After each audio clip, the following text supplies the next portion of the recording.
दोस्तों, हाल ही में तमिलनाडु में इलेक्शंस के बाद हंग असेंबली वाली जो सिचुएशन थी, ये काफी इंपॉर्टेंट है और आपको इसके बारे में पूरी जानकारी होनी चाहिए।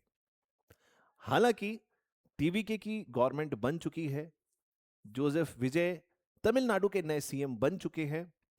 उनके पास 107 सीट्स थीं और उसके बाद मेजॉरिटी के लिए जो 118 का नंबर चाहिए था, उसमें जो भी सीट्स बची थी उसमें कांग्रेस और बाकी पार्टीज ने जो है उसमें जुड़कर फाइनली मेजॉरिटी तो मिल गई है और सीएम बनने की जो प्रक्रिया है वो पूरी हो गई है और ओथ सेरेमनी भी हो गई है। लेकिन कभी तमिलनाडु, कभी बिहार या कभी कोई और ऐसा प्रदेश, आज के समय में इलेक्शन में यह स्थिति हमें देखने को मिलती है कि किसी भी पार्टी को मेजॉरिटी सीट्स यानी कि simple majority 50% of the total seats of the state legislative assembly, जो विधानसभा की टोटल नंबर ऑफ सीट्स हैं उसका 50% प्लस वन, इतनी सीट नहीं मिलती हैं। तो गवर्नर की क्या पावर्स हैं और किस तरीके से गवर्नर से रिलेटेड जो कानून है वो क्या है, कॉन्स्टिट्यूशन इसके बारे में क्या कहता है, पिछले जो केसेस हैं उसमें किस तरीके के स्टेप्स लिए गए और कैसे इसमें जनता की आवाज को प्रोटेक्ट किया गया, यानी कि जो लोगों का मैंडेट है उसको प्रोटेक्ट किया गया, जिससे कि केंद्र में जो सरकार है वो किसी भी तरीके से किसी राज्य में, किसी स्टेट में होने वाले इलेक्शन को प्रभावित ना कर सके। तो हम समझने की कोशिश करेंगे कि जब स्टेट में इलेक्शन होता है, जब किसी राज्य में चुनाव होता है, तो चुनाव के बाद अगर किसी भी पॉलिटिकल पार्टी को मेजॉरिटी सीट्स नहीं मिलती हैं तो गवर्नर के क्या अधिकार हैं और कानूनी प्रक्रिया या कॉन्स्टिट्यूशन उसके बारे में हमें क्या बताता है। तो चलिए स्टार्ट करते हैं। सबसे पहले दोस्तों समझते हैं कि कॉन्स्टिट्यूशन के वो कौन से इंपॉर्टेंट आर्टिकल्स हैं जो गवर्नर के रोल को डिफाइन करते हैं इन टर्म्स ऑफ स्टेट इलेक्शंस। तो हम सबसे पहले बात करते हैं आर्टिकल 164 की। आर्टिकल 164 क्लॉज 1, जो कि सबसे ज्यादा चर्चित आर्टिकल है in terms of governor's role in the forming of government of a state. एक स्टेट, एक राज्य की सरकार चुनाव के बाद बनने में जो प्रक्रिया है उसमें गवर्नर का क्या रोल है, उसके लिए आर्टिकल सबसे इंपॉर्टेंट है। इसको आपको अपने दिमाग में बिठा लेना चाहिए। इसमें लिखा है the chief minister is appointed by the governor and holds office during the pleasure of the governor, जिसको कि बाद में चेंज भी किया गया। तो ये जो प्लेजर ऑफ द गवर्नर है ये बड़ा क्रिटिकल है और इसको हम समझने की कोशिश करेंगे। और जब आप आर्टिकल 164 क्लॉज 1 की बात करते हैं तो हमें बात करनी पड़ेगी आर्टिकल 172 की, जिसमें हम बात करते हैं life span of the assembly की। The state assembly has a fixed tenure of 5 years upon expiration it automatically stands dissolved. मतलब 5 साल का कार्यकाल पूरा होने के बाद जो स्टेट असेंबली है, जो विधानसभा है, वो अपने आप डिसॉल्व मानी जाती है। आर्टिकल 174 भी इससे रिलेटेड है, which says the governor has the power to prorogue और डिसॉल्व द लेजिस्लेटिव असेंबली। मतलब 5 साल से पहले भी अगर गवर्नर चाहे तो वो इस असेंबली को डिसॉल्व कर सकता है या प्रोरोग कर सकता है। तो ये तीनों आर्टिकल इंपॉर्टेंट है इस बात को समझने में कि गवर्नमेंट का चुनाव की प्रक्रिया के बाद सरकार बनने में क्या रोल होता है। दोस्तों अब समझने की कोशिश करते हैं कि एक्चुअली ये हंग असेंबली है क्या। जैसा मैंने आपको बताया, किसी भी राज्य में चुनाव होने के बाद अगर 50% of the total seats plus one, इतना अगर सीट्स नहीं मिलती हैं किसी सिंगल पार्टी को या प्री पोल कोलिशन को, तो हम कहते हैं it is a hung assembly. मतलब कहीं से ये निर्णायक नहीं हमें पता चलता कि कौन फाइनली सरकार बनाने जा रहा है। ऐसे बहुत सारे केसेस हैं। अब ऐसे समय में क्या होता है कि कॉन्स्टिट्यूशन में इससे रिलेटेड जो प्रक्रिया है वो एक्सप्लिसिटली मेंशन्ड नहीं है। अगर हंग असेंबली हो जाती है तो कॉन्स्टिट्यूशन हमें एग्जैक्टली नहीं बताता है क्या करना चाहिए, तो यहां पर गवर्नर का रोल बड़ा महीन और क्रिटिकल हो जाता है। ऐसे बहुत सारे केसेस हुए हैं। जैसे हम बात करें 2017 में जो गोवा में इलेक्शन हुए, कांग्रेस की उसमें टोटल 17 सीट्स आई, बीजेपी की 13 seats I, but finally result क्या हुआ, एनडीए ने कोलिशन की गवर्नमेंट फॉर्म करी। मणिपुर में 2017 में क्या हुआ, कांग्रेस के पास 28 सीटें थी, बीजेपी के पास 21 सीटें थी, बट फाइनली एनडीए ने कोलिशन की गवर्नमेंट बनाई। कर्नाटक में 2018 में बीजेपी के पास 104 सीटें थी, कांग्रेस और जेडीएस के पास 117 सीटें थी, बट फाइनली बीजेपी को इनवाइट किया गया कि वो वहां पर अपनी सरकार बनाए और जो फ्लोर टेस्ट की विंडो है उसको सुप्रीम कोर्ट ने कहा कि 30 घंटे के अंदर आपको अपनी क्लोज करनी पड़ेगी। हालांकि इसका जो टाइमलाइन है वो 30 दिनों का होता है, बट इस केस में सुप्रीम कोर्ट ने कहा कि भाई आप 30 घंटे के अंदर अपना फ्लोर टेस्ट प्रूफ करिए। फ्लोर टेस्ट का मतलब ये होता है कि जब कोई नई सरकार चुनकर आती है और एक क्लियर मेजोरिटी नहीं होती है और ये एक तरीके से झंझावात होता है, एक तरीके से कंफ्यूजन की स्थिति होती है कि सरकार किसकी बनेगी, तो जब गवर्नर किसी को भी सरकार बनाने के लिए बुलाता है, किसी भी पॉलिटिकल पार्टी को, उसके नेता को, तो वो उस नेता से कहता है कि भाई 30 दिन के अंदर आपको इस सभा में अपनी मेजॉरिटी प्रूव करनी पड़ेगी। अगर आप नहीं प्रूव कर पाएंगे तो माना जाएगा कि आपकी सरकार गिर गई है, उसको डिसॉल्व माना जाएगा। अब दोस्तों हम समझने की कोशिश करते हैं कि गवर्नर की जो डिस्क्रिशनरी पावर है उनमें क्या क्या स्टेप्स एक गवर्नर फॉलो कर सकता है। तो जो पहला स्टेप है वो ये है कि जो सीएम एग्जिस्टिंग था और जो हार गया चुनाव में, तो सबसे पहले तो गवर्नर उस सीएम से कहेगा कि भाई साहब आपकी सेवाएं समाप्त हैं, आप जा सकते हैं, नमस्ते। मतलब जो डिफीटेड सीएम है उससे कहेगा कि भाई आप रिजाइन कर दीजिए। स्टेप 2 है इनविटेशन प्रोटोकॉल। अब नई सरकार को कैसे गवर्नर जो है इनवाइट करेगा सरकार बनाने के लिए, तो उसका सिंपल तरीका तो यह होता है कि अगर किसी एक पॉलिटिकल पार्टी को मेजॉरिटी मिल गई है तो गवर्नर उसको बुला लेगा सरकार बनाने के लिए। अब मान लो किसी सिंगल पार्टी को या प्री पोल कोalition को अगर मेजॉरिटी नहीं मिली है तो हंग असेंबली का केस हो जाएगा। अब हंग असेंबली का केस होगा तो गवर्नर क्या करेगा कि जो लार्जेस्ट वोट जिस पार्टी को मिले हैं उसको इनवाइट करेगा कि भाई आप आइए, अपनी सरकार बनाइए और 30 दिन के अंदर आप लेजिस्लेटिव असेंबली में या विधानसभा में अपनी मेजॉरिटी को प्रूव करिए। अगर वो पॉलिटिकल पार्टी या वो नेता अपनी मेजॉरिटी प्रूव नहीं कर पाता है तो अब इसमें दो केस हो सकते हैं। गवर्नर फॉर्मली कह सकता है कि भाई जो काउंसिल ऑफ मिनिस्टर हैं वो डिसमिस हो गए, उनको डिसमिस कर सकता है। दूसरा गवर्नर क्या कर सकता है, आर्टिकल 356 ऑफ द कॉन्स्टिट्यूशन जिसमें इमरजेंसी की बात करी गई है, तो प्रेसिडेंट रूल को अप्लाई कर सकता है। मतलब डायरेक्ट अब सेंटर जो है उस स्टेट को रन करेगा on the basis of that the constitutional machinery has failed. जब किसी भी स्टेट में कॉन्स्टिट्यूशनल मशीनरी फेल कर जाती है, प्रेसिडेंट रूल लगा दिया जाता है। प्रेसिडेंट रूल का मतलब यह होता है कि अब जो सेंट्रल गवर्नमेंट है, जो केंद्र में सरकार है, वो उस राज्य की सरकार को इनडायरेक्ट तरीके से गवर्नर के थ्रू ड्राइव करेगी या चलाएगी। तो ये रास्ते होते हैं। फिर दोस्तों हम समझने की कोशिश करते हैं कि ये जो आर्टिकल 164 क्लॉज 1 है ये कैसे इंपॉर्टेंट है और यहां पर जो प्लेजर ऑफ द गवर्नर का क्लॉज है उसको कैसे क्लेरिफाई किया गया। तो इसमें लिखा है during the pleasure of the governor which suggests the chief minister serves at the absolute arbitrary whim of the governor. मतलब इसको पढ़ने में तो ऐसा लगता है कि गवर्नर जब तक चाहेगा बस तभी तक वो काउंसिल ऑफ मिनिस्टर या चीफ मिनिस्टर रहेगा, मतलब वो सरकार पावर में रहेगी। बट एजी पेरारीवलम केस 2022 में ये जो केस है, इस केस में सुप्रीम कोर्ट ने ये कहा कि भैया ये जो प्लेजर है ये कोई आर्बिट्रेरी प्लेजर नहीं है, ये कोई दान नहीं है, कोई एहसान नहीं है। It is strictly subject to the council of ministers enjoying the confidence of the legislative assembly.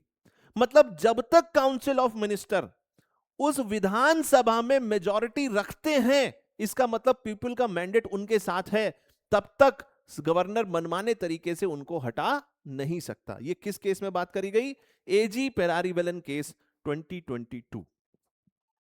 आगे बढ़ते हैं। 2005 का जो बिहार क्राइसिस है, रामेश्वरम प्रसाद वर्सेस यूनियन ऑफ इंडिया, ये इसका सबसे बड़ा एग्जाम्पल या केस स्टडी है जिसके थ्रू आप समझ सकते हैं कि गवर्नर का रोल कितना क्रिटिकल है राज्य सरकार के चुनावी प्रक्रिया में। जो टोटल नंबर ऑफ सीट्स थी उस समय वो 243 थी। मेजॉरिटी के लिए चाहिए थी 122, एनडीए को मिली 92, आरजेडी को मिली 75 और एलजेपी को मिली 29। 4 मार्च को रिजल्ट डिक्लेयर किया गया बट किसी भी पार्टी को सिंपल मेजॉरिटी नहीं मिली थी, यानी कि 50% प्लस 1 दैट इज 122। 7 मार्च को प्रेसिडेंट रूल लगा दिया गया आर्टिकल 356 के मदद से, मतलब उसको रिगार्ड करते हुए, जिससे कि आपस में सहमति बनाने का समय मिल सके। तो उतने समय के लिए प्रेसिडेंट रूल लगा दिया गया and assembly was in suspended animation. मतलब असेंबली इस तरीके से बैठी थी कि अब देखते भैया नई सरकार कौन बनाएगा, लेकिन कुछ डिसाइड ही नहीं हुआ। फाइनली 23 मई को गवर्नर बूटा सिंह ने कहा कि भैया पार्टियां आपस में खरीद फरोख्त कर सकती हैं एमएलए की, और ये चीज सही नहीं है। तो इन्होंने अपने सब्जेक्टिव अंडरस्टैंडिंग पर यह कहा कि घूस के थ्रू एमएलएस को एक पार्टी से दूसरी पार्टी में इधर उधर जंप किया जा सकता है। तो इन्होंने कहा कि भैया असेंबली को डिसॉल्व कर देते हैं, और वो भी तब जबकि अभी तक असेंबली की पहली मीटिंग भी नहीं हुई, किसी ने ओथ भी नहीं ली। अब ये जो परिस्थिति है ये बड़ी खतरनाक परिस्थिति थी, और इसमें यानी कि रामेश्वरम प्रसाद वर्सेस यूनियन ऑफ इंडिया, इस केस में सुप्रीम कोर्ट ने क्या कहा? सुप्रीम कोर्ट ने यह कहा कि भाई बूटा सिंह ने कॉन्स्टिट्यूशन का क्या डायमेंशन यूज किया। बूटा सिंह ने कहा, गवर्नर बूटा सिंह ने कहा कि article 174 clause 2 sub clause B says to dissolve the assembly relying on his subjective satisfaction that immoral political alignments were forming। कि अगर ऐसा लगता है कि इलीगल रास्ता, अनैतिक रास्ता, यानी कानूनी प्रक्रिया से अलग कोई रास्ता ऐसा फॉलो किया जा रहा है जिससे सरकार बनाने के लिए जो कि कॉन्स्टिट्यूशन को बाईपास कर सकता है, तो गवर्नर के पास ये राइट है कि गवर्नर अपने सब्जेक्टिव सेटिस्फैक्शन पे असेंबली को डिसॉल्व कर दे। सुप्रीम कोर्ट ने कहा भाई साहब रुकिए, ऐसा नहीं है। सुप्रीम कोर्ट ने कहा the rule of first meeting, मतलब जब तक कोई चीज एग्जिस्टेंस में ही नहीं आई है उसको खत्म कैसे कर दोगे? जब तक ओथ ही नहीं हुई है, पहली मीटिंग ही नहीं हुई है, तो आप उस असेंबली को खत्म कैसे कर सकते हो? और ये subjective satisfaction is not the right criteria. Supreme court ने कहा as per article 172 a state assembly's life is counted from the date appointed for its first meeting। जब पहली बार वो मिलती है वहां से उसकी एक्चुअल लाइफ काउंट होती है।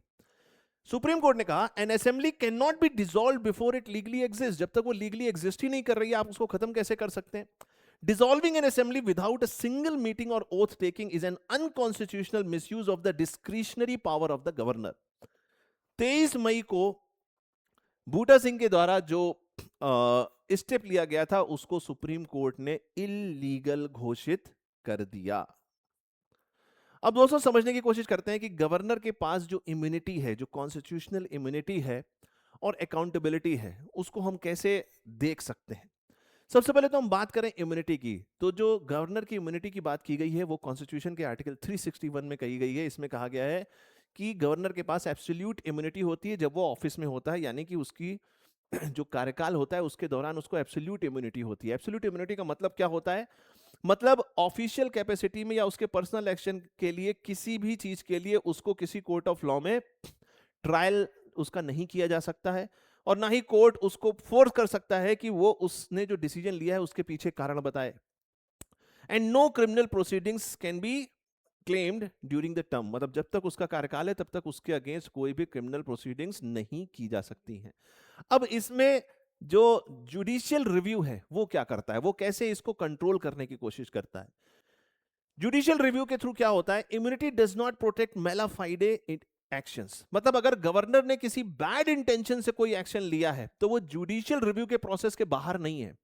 अगर ऐसा कुछ सामने आता है और court suo motu, supreme court उस पर एक्शन लेता है और उसकी जांच करता है और उसको पता चलता है कि गवर्नर ने जो किया है, जो एक्शन लिया है, जो डिसीजन लिया है, जो एग्जीक्यूटिव ऑर्डर पास किया है वो मेला फाइडे इंटेंशन से यानी कि बैड इंटेंशन से है, तो उस एग्जीक्यूटिव ऑर्डर को supreme court null and void कर सकता है, मतलब उसको वहीं पर खत्म कर सकता है। So if an act is performed with incorrect intention and endangers the constitution, the supreme court retains the power to examine its legality and strike down the unconstitutional action even if the governor personally can not be prosecuted. मतलब अगर governor को personally prosecute नहीं भी किया जा सकता है, but फिर भी उसने जो एग्जीक्यूटिव एक्शन लिया है उसको सुप्रीम कोर्ट स्ट्राइक डाउन कर सकता है। अब दोस्तों समझने की कोशिश करते हैं कि गवर्नर के रोल से रिलेटेड जो इंपॉर्टेंट केसेस हैं, जो इंपॉर्टेंट टाइमलाइंस हैं वो क्या क्या है। सबसे पहले इसमें हम बात करेंगे SR Bommai and Shivraj Singh Chouhan case, जो कि 1994 और 2020 का केस है। इसमें फ्लोर टेस्ट की सुप्रीमेसी को एस्टैब्लिश किया गया। Majority must be tested on the floor of the house, never privately judged by the governor. मतलब गवर्नर अपने मन से डिसाइड नहीं कर सकता कि भाई कौन मेजॉरिटी बनाएगा, मेजॉरिटी असेंबली के फ्लोर पे ही टेस्ट की जाएगी। फिर दूसरा जो माइलस्टोन है दैट इज रामेश्वर प्रसाद वाला केस 2006 का, जो मैंने आपको बताया। Governor can not use subjective moral judgments about the political alignments to prematurely dissolve an assembly. मतलब जब तक ओथ नहीं हो जाएगी, rule of first meeting apply किया जाएगा, जब तक ओथ नहीं हो जाएगी, जब तक वो टाइमलाइन पूरी नहीं हो जाएगी कि आपको अपना कॉन्फिडेंस जो है मेजॉरिटी आपको शो करनी है फ्लोर टेस्ट पे अपनी, तब तक उसको डिसॉल्व नहीं किया जा सकता। 2016 में एक और केस आया, that is Nabam Rebia case. इसमें बात करी गई the confinement of the discretion और discretionary power of the governor. It nullified president's rule in Arunachal Pradesh, established that article 163 does not grant the governor broad discretionary powers independent of the council of ministers। मतलब जो governor की discretionary power है उनको हम isolated form में नहीं देख सकते हैं कि काउंसिल ऑफ मिनिस्टर को साइडलाइन कर दें, वो आपस में जुड़े हुए हैं। तो अरुणाचल प्रदेश में जो प्रेसिडेंट रूल था उसको सुप्रीम कोर्ट ने नलिफाई कर दिया। किस केस में? नबम रिबिया केस में। अब दोस्तों समझने की कोशिश करते हैं कि हंग असेंबली की परिस्थिति में गवर्नर किस तरीके से एक्ट कर सकता है। गवर्नर क्या करेगा? Pre poll combination of parties को इनवाइट कर सकता है कि आप आइए, या अगर किसी के पास एब्सोल्यूट मेजॉरिटी है तो उसको इनवाइट कर सकता है कि आप सरकार बनाइए। लेकिन हंग असेंबली कब होगी? जब एब्सोल्यूट मेजॉरिटी नहीं मिली है। जब एब्सोल्यूट मेजॉरिटी नहीं मिली है यानी कि ये स्टेप फेल हो गया। अब गवर्नर क्या करेगा? किसी ऐसी पार्टी को बुलाएगा जिसके पास सबसे ज्यादा, जिसको सीट्स जीत कर जो आई है। अब स्टेप 2 भी फेल हो गया तो गवर्नर क्या करेगा कि इलेक्शन के बाद पोस्ट पोल जो पार्टीज का मर्जर हुआ है, जो कॉम्बिनेशन आया है पॉलिटिकल पार्टीज का, उनके किसी बड़े दल के नेता को बुलाएगा, पार्टी को बुलाएगा कि भैया आप बना लीजिए। और उसके बाद 30 दिन के अंदर, ओथ लेने के 30 दिन के अंदर उस collision of the political parties को असेंबली में अपनी जो मेजॉरिटी है उसको प्रूव करना होता है। That is called the floor test. तो ये है पूरा कंप्लीट प्रोसेस। गवर्नर के रोल को लेकर किस तरीके से राज्यों में जो चुनावी प्रक्रिया है उसमें गवर्नर का जो इंटरफेरेंस है, सेंटर का जो इंटरफेरेंस है गवर्नर के थ्रू, उसको कैसे संतुलित किया जाए, इसके लिए जो सबसे इंपॉर्टेंट माइलस्टोन है that is Punchhi commission. Punchhi commission ने कहा कि भाई गवर्नर का जो टेन्योर है वो फिक्स होना चाहिए, 5 साल का होना चाहिए। मतलब केंद्र सरकार अपने मनमाने ढंग से ऐसा ना करे कि जब चाहे तब गवर्नर को हटा दे, ये नहीं है। एक बार गवर्नर बना दिया तो 5 साल का फिक्स टेन्योर उसको मिलना चाहिए। दूसरा है एमिनेंट आउटसाइडर्स, मतलब जो भी गवर्नर चुना जाएगा वो उस राज्य से बाहर का होना चाहिए और किसी भी तरीके से किसी पॉलिटिकल एक्टिविटी में इन्वॉल्व नहीं होना चाहिए। तीसरा इंपीचमेंट मैकेनिज्म, जो गवर्नर का इंपीचमेंट प्रोसेस है वो ऐसा नहीं है कि सेंटर जब चाहे तब कर सकता है, वो उतना ही रिगरस है जितना कि प्रेसिडेंट का इंपीचमेंट प्रोसेस है, और वो बहुत मुश्किल होता है, इतना आसान नहीं होता है। स्पेशल मेजॉरिटी की जरूरत पड़ती है उसमें। फिर है stripping the non constitutional rules, मतलब गवर्नर अपने कार्यकाल के बाद किसी स्टैट्यूटरी रोल पर नहीं जा सकते। ये नहीं किसी यूनिवर्सिटी के चांसलर बन गए, वाइस चांसलर बन गए और किसी कॉन्स्टिट्यूशनल ड्यूटी में उनको रख लिया गया तो उनको कोई प्रलोभन ना दिया जा सके ताकि सेंटर अपने मनमाने तरीके से जो केंद्र सरकार है उनसे अपने काम ना करवा सके। ये भी जो बाउंडेशन है वो पुंछी कमीशन में दी गई। अब कॉन्स्टिट्यूशनल अमेंडमेंट जो आर्टिकल 164 क्लॉज 1 से रिलेटेड है वो क्या कहता है कि भैया ये जो minister shall hold the office during the pleasure of the governor, इसमें जो प्लेजर ऑफ द गवर्नर है ये गलत है, इसको हमें रिप्लेस करना चाहिए। That the minister shall hold office till such time they enjoy the confidence of the legislative assembly of the state. It is proposed by A.A. Rahim in July 2024. तो दोस्तों जो मॉडर्न मैंडेट है जो आज के समय में फॉलो हो रहा है वो क्या हो रहा है? पहला तो ये है कि यहां पर एक जुडिशियल चेक है। एब्सोल्यूट इम्यूनिटी जो है वो आर्टिकल 361 के अंतर्गत, वो एक्चुअली ऐसा नहीं है कि मनमाने ढंग से गवर्नर काम कर सकता है। अगर मेलाफाइडे इंटेंशन है तो वहां पर सुप्रीम कोर्ट इंटरवीन कर सकता है, और इसका सबसे अच्छा एग्जांपल है रामेश्वर प्रसाद वाला केस। द प्रोसीजरल कोड, इसमें जो सब्जेक्टिव सेटिस्फैक्शन है उसको खत्म कर दिया गया है। तीसरा है the textual evolution, transitioning constitutional languages from the pleasure of the governor to the confidence of the assembly. तो दोस्तों आज के सेशन में यहीं तक, मिलते हैं फिर किसी और सेशन में। Till then good bye, take care, all the best, thank you so much, thank you everybody, take care.